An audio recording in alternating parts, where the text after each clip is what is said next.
everyone! It's me again, Yumi, and now, samahan nyo na naman ako sa panibagong araw.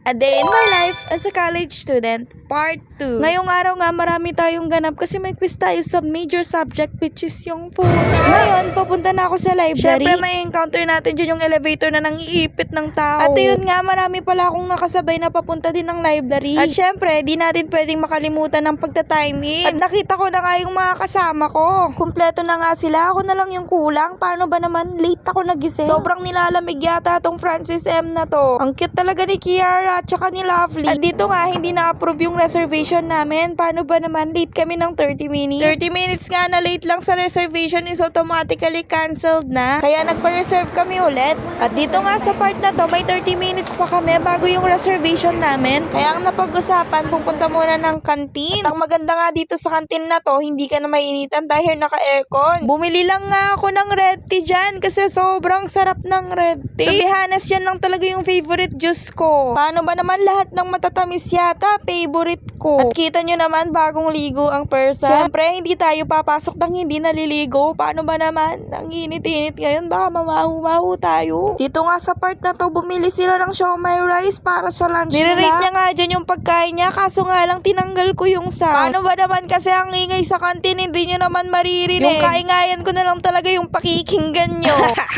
Just kidding. Basta sabi niya dyan, 7 out of 10 daw. Dry daw yung kanin. At ito naman si Kiara, the great rate niya yung food niya ng 4 out of 10. Sobrang kapal daw kasi ng pabalat kaysa dun sa mismong laman ng lumpia. At bumili nga pala ako ng whiteboard marker na gagamitin namin sa discussion room para pagsulat ng board. Wala daw kasing pagsulat ng board dun, kaya bumili na lang ako ng whiteboard marker. At after nga ng 20 minutes, dumiretso na agad kami sa library. Baka kasi malate na naman kami. Kinulek ko na nga lang yung ID nila dyan kasi kailangan daw. Para sa time in yun, para makapasok kami sa discussion room. At dito nga sa part na to, nagsusulat na ako sa board, hindi ko pa abot. Paano ba naman ang liit ng bias ng ate nyo, te? At dito nga sa part na to, tinulungan ako ni Francis M. Paano ba naman nahihirapan na ako? Ibig sabihin, magbabayad siya.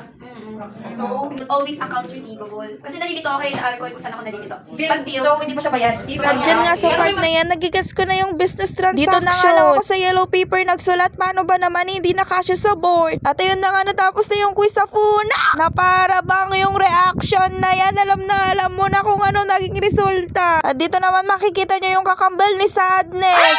Ang saya-saya din ni Lovely dito. Kaso sinabi ni Francis M. nasa loob daw yung kaba. At ayun na nga na wish granted si Francis M. Pinagdala ba naman ng bukayo? Sabi niya kasi kahapon gusto niya ng sugar. At ayun na nga, ang daming nakatayo dyan. Paano ba naman pinagkwentuhan nila yung quiz? Grabe talaga yung quiz na yun. Scuba! Scuba! Yan pala si Janina. Ang ganda niya, diba? Dito nga pangalawang subject na namin pero parang pauwi na tong Francis M. na to. May groupings nga kami dito. Pinagawa kami ng insights about the custom of Tagalog.